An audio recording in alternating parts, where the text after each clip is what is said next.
ఇక ఆమెకు పిల్లలు అయ్యారు, నాకు పిల్లలు అయ్యారు. ఎట్లా పోతారు చెప్పు సార్? ఎట్లా పోతారు? నాకు 3 పిల్లలు అయ్యారు, ఆమెకి 2 అయ్యారు. తప్పు చేసింది ఆమె కాదు కదా నాన్న. ఇక వెన్నకేం సంబంధం లేదు సార్. ఆ వెన్నకి ఏం తెలియదు. ఆ 2 మొగల గొడవ ఏమో నాకది తెలియదు. నాకది తెలియదు కానీ మా ఊళ్ళోకి వచ్చి మాత్రం కొట్టిరు చూడు. ఇది ఒకటి నిజం. ఎలా బావ మరిది ఆమె 2 వచ్చారు. అయినను మా ఆయనను మరి ఆయన తప్పు చేశాడు. ఇగో ఇది సగట్టి వచ్చింది కదా. ఇగో చెప్తే సారు, నేను పెళ్లి చేసుకుంటు కదా. నా పెళ్లి చేసుకున్నాక సంవత్సరంకి వచ్చిందో ఎప్పుడు వచ్చిందో తెలియదు నాకు. వచ్చింది 1 సంవత్సరం ఉన్నాం మనకి ఇద్దరం కూడా. ఉన్నాక ఇట్లా గొడవ పడ్డది అనుకో నాతోటి. గొడవ పడితే నేను ఉంటాను, నిన్ను వెళ్ళిపోయాను అనుకో. పిల్లలు అప్పటికి పుట్టిరు నాకు 3 చిన్న చిన్నగా ఉండ్రి. 2 ఏళ్ళు ఉండ్రి అనుకో. ఉంటే 10 సంవత్సరాలు ఇరిస పెట్టింది సార్ నాకు. ఆమె దగ్గరనే ఉన్నాడు అనుకో. నాకు 6 సంవత్సరాలు ఇరిస పెట్టింది నాకు. రాలేడు. ఇక ఆమె దగ్గరనే ఉన్నాడు. భూమి అమ్ముకున్నాడు, ఇల్లు అమ్ముకున్నాడు. ఏం చేసిండు ఏమో నాకది తెలియదు చూడు. ఇక నాకది తెలియదు కదమ్మా. ఇప్పుడు కావాలనుకుంటున్నావా? కావాలి సార్. మరి ఆమె కోర్టులో కేసు పెట్టి ఎట్లా మరి? కేసు ఎందుకు కడతారు సార్? ఎందుకో ఇప్పుడు ఏం లేదు, ఆస్తి అయితే ఏం లేదు. కొద్దిగా ఉన్నదానికి ఆస్తి అతనికి ఏం లేదంట. ఏం లేదు, కొంచెం తా ఉన్నది, ఇల్లు తా ఉన్నది కదమ్మా. అది నీకు తెలియదు కదా.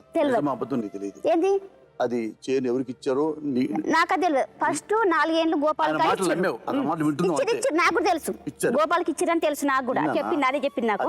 అడిగాను ఆయన, అది మీ ఆయన పొలం కాదంట. అది 3 గుట్ల పోయింది. అది 8 పోయింది. పోయింది పొలం కింద రాదు కానీ మంచిగా ఉన్నప్పుడు పంట పెట్టుకోవాలి. ఏంటి మరి ఇప్పుడు నీ బిడ్డలకి నాకు న్యాయం కావాలి. ఇప్పుడు నా కొడుకులకు న్యాయం కావాలి. నీ కొడుకులకి ఏం న్యాయం కావాలనుకుంటున్నావు? ఇక ఆయన పని చేసినాయి ఆమెకి నాకిన్ని ఇవ్వాలి అంతే. అతను తప్పదు. తప్పదు మరి, చేసుకున్నందుకు తప్పదు కదా. చేను అమ్మేసిండు, ఇల్లు అమ్మేసిండు, పైసలు అట్లనే ఉన్నాయి. అవి ఎక్కడ పోలేవు. ఎక్కడ పైసలు? అవి ఎక్కడ పోలేవు. ఎక్కడ పైసలు? ఆమె దగ్గర ఉంటాయి. ఆమె దగ్గర చేను 4 ఏళ్ళు చేను కట్టిరు. 30,000 కట్టిరు, 40,000 కట్టిరు. అవి ఉన్నాయి. మళ్ళీ అకౌంట్ లా 40,000 ఉండే. నీకు మాట చెప్పమంటావా? వాళ్ళ ఆయన డబ్బులు 40,000 లక్ష ఆమె దగ్గర ఉన్నాయి. ఆ అమ్మాయి భార్య. గట్టిగా అడిగే హక్కు నీకు లేదు. మళ్ళీ ఎట్లా పిల్లలు అయ్యేది కదా. మరి తప్పు నీదేగా. మరి తప్పు ఉన్నది అది కానీ మరి ఎట్లా మరి పిల్లల పరిస్థితి ఎట్లా? అందుకని ఆమె దగ్గర డబ్బులు ఎంత ఉన్నాయో ఉండలేదు, అడిగే హక్కు నీకు లేదు. లేదు కానీ ఉన్నాయి కాబట్టి నేను అంటున్నా. అది ఓకే. ఇప్పుడు నువ్వు నాకేం చెప్పావో అవన్నీ అక్కడ మాట్లాడుకుందాం. ఏమ్మా నువ్వేం నాకు చెప్పావో అక్కడే స్పష్టంగా చెప్పు ఏనా. అప్పుడు మనం మాట్లాడుకుందాం ఏం చేద్దామని. సరే సార్. దా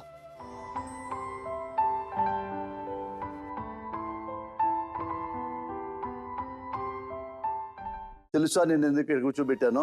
నిజాలు నీకు తెలుసు. నీ నోట్లోంచి నిజాలే రావాలి, అబద్ధం రావద్దు. అందుకని నేను కూర్చోబెట్టా. నువ్వు న్యాయదేవతలాగా ఇది కుళ్ళలాగా మాట్లాడాలి.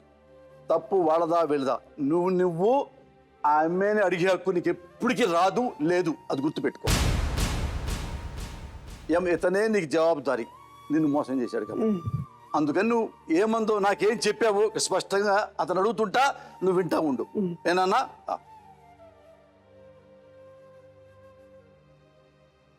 నాన్న,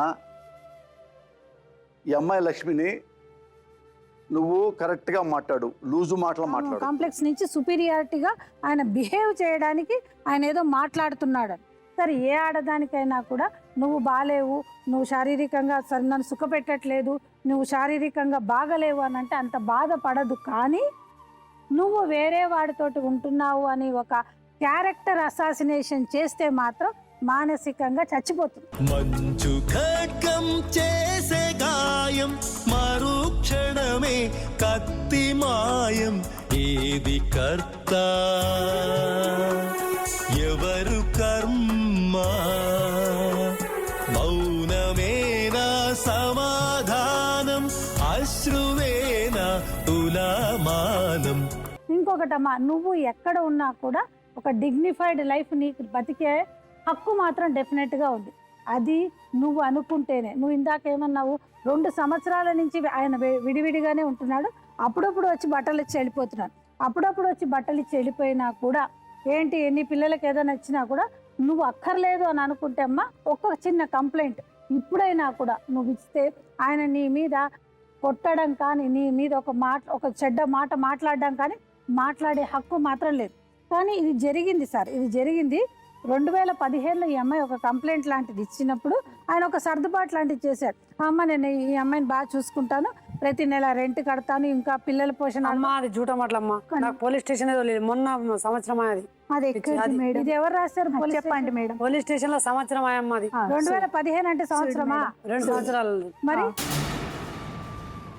చాయిస్ లేదయ్యా. ఇప్పుడు ఒకవేళ మీకు తెలుసో తెలీదో, ఆమె నీతో విడాకులు తీసుకున్నా, ఆమె అక్కర్లేదని విడాకులు తీసుకున్నా కూడా ఆమెకి పిల్లలకి మెయింటెనెన్స్ లాంటిది ఇచ్చే బాధ్యత మాత్రం నీకుంది, అడిగే హక్కు కూడా నీకుందమ్మా. లేదంట మేడం.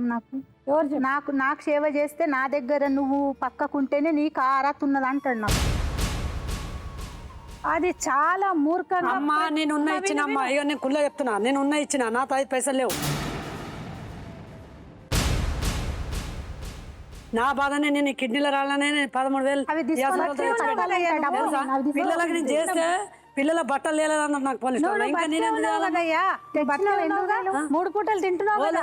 తింటున్నా, నా 3 పూటలు తిన్నప్పుడు ఒక పూట మీ పిల్లలకు పెట్టే పిల్లల బాధ్యత పెట్టానకు వచ్చిన పిల్లలకు నా సగం రొట్టె పెడతా, నేను మాట్లాడే అవసరం లేదు.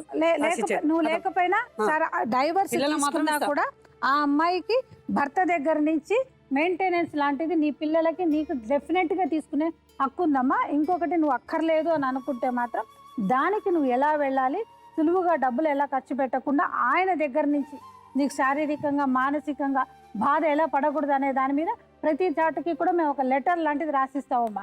ఎందుకంటే నువ్వు భయపడుతూ బతికే అవసరం లేదు. నేను దండం చేస్తా రాసి, నాకు అదేం అభ్యంతరం లేదు, ఆమెతో అభ్యంతరమే అవసరం లేదు, ఆమె కిరికిరి అవసరం లేదు, నా పిల్లలకు నేను నడుపుకుంటా అంతే. ఆమె కిరికిరి అవసరం లేదు, ఆమె బాధ అవసరం లేదు. ఏమిస్తాడు చెప్పరు. ఆ పిల్లకి నేను సంపాదించేది నేను 3,000 సంపాదిస్తాను సార్. అమ్మా నేను 3,000 వస్తాయి నాకు నెలకు. నా ఖర్చు 500. నేనేం చాయ్ తాగుతాను, నేనేం తాగేటోని కానీ తినేటోని కానీ. మనుషులు రక్తం తాగుతావు.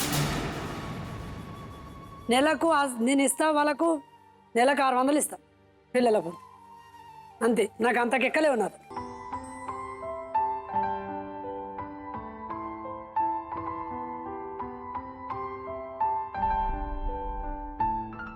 ఆమె కోర్టుకి వెళ్తే అంతకంటే ఎక్కువ చేయదేనికి. నాకేం ఆస్తి లేదు, నాకేం లేవు, ఉన్నది ఇచ్చిన. ఇవ్వకపోయినా జడ్జి గారు నువ్వు ఎక్కడైనా బిచ్చమని ఎత్తుకొని వచ్చి నీ పిల్లలకి ఇవ్వమంటారు. అమ్మ మస్తు సాల్ చేసిన, మస్తు ఇచ్చిన, పిల్లలు కాకపోతే మస్తు పెట్టినా. ఇక అది దేవునికి ఎరుకు ఉండాలి. ఇప్పుడు నేను అబద్ధం ఆడతలేను. అయితే నేను నా మస్తు చేసిన, మస్తు దెబ్బలు తిన్నా, మస్తు సుఖంగా ఉన్నా. నాకు అవసరం లేదామె.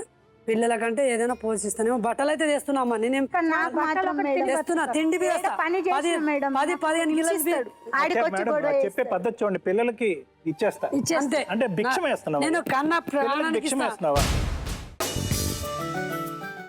విష్ణువర్ధన్ నీకు ఇచ్చి పెళ్లి చేశారు. నిజంగా నీ పెళ్ళి అంటే ఇష్టం లేదు? లేదు సార్, వాస్మల్ కూడా తాగాను నేను, నాకు వద్దు పెళ్ళి అని. చిన్నయ్య ఎవరు? Lover sir. వచ్చి నువ్వు ఇక్కడ చెన్నై దగ్గర ఉంటున్నావా? అవును సార్.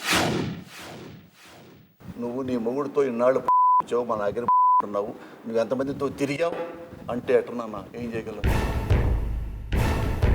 చావాలని చేస్తాను కానీ వర్ధన్ దగ్గరికి వెళ్ళండి సార్. నాకు నా భార్యనే ఇష్టం సార్. ఇష్టం లేకపోతే రోజుకు 5-6 సార్లు శారీరకంగా ఎందుకు కలుస్తుంది? 3 సంవత్సరాలు పూర్తిగా నాతో ఒకే కంచంలో ఎందుకు తింటారు సార్ అన్న? వేరే వాళ్ళతో అక్రమ సంబంధం పెట్టుకోనికి నెంబర్లు అడిగింది. నీ బిడ్డ ఏమను కంబడి పడి నేను పగా సాధించసుడు, నీ బిడ్డని ఇడుసాను నేను అన్నాడు. తిరుగుబాటు అయ్యి నా మీదకి నోటీస్ పంపించింది సార్. 20 రోజులు అవుతుంది నా ఇండ్లు దాటిపోయి ఆ పిల్ల. నేను యాడుంటే నువ్వు వాడికి వచ్చానా, నీతో కాపురం చేర్చా, లేకుంటే ఇంకా చెన్నైతో లేచిపోతా అని పబ్లిక్ ఇంకా సిట్కి లేచింది. ఆడి మనిషి ఇంత పిల్ల 3 ఏళ్ళు కాపురం చేసినాక కూతురు అన్న ఇప్పుడు కోరుకుండే పద్ధతేనా సార్ ఇది? 190 మాటలు సచ్చా సచ్చా సచ్చా అంటుంది. ఒక్కసారి చచ్చిపోమ్మను సార్. చేతులు కోసుకోవడం పీకే కోసుకోవాలి సార్. చేతులు కోసుకుంటే ఫలితం ఉండదు. మాకు ఆసుపత్రి ఖర్చు అన్న తగ్గుతుంది. పెళ్ళైన ఆడది తల్లితో సమానం. నువ్వు పెట్టా ఆ పిల్ల పెళ్ళి అయితే ఆమె ఫోన్ చేసిందని చెప్పేసి ఎట్లా రమ్మని చెప్పి లవ్ అంటావు నువ్వు?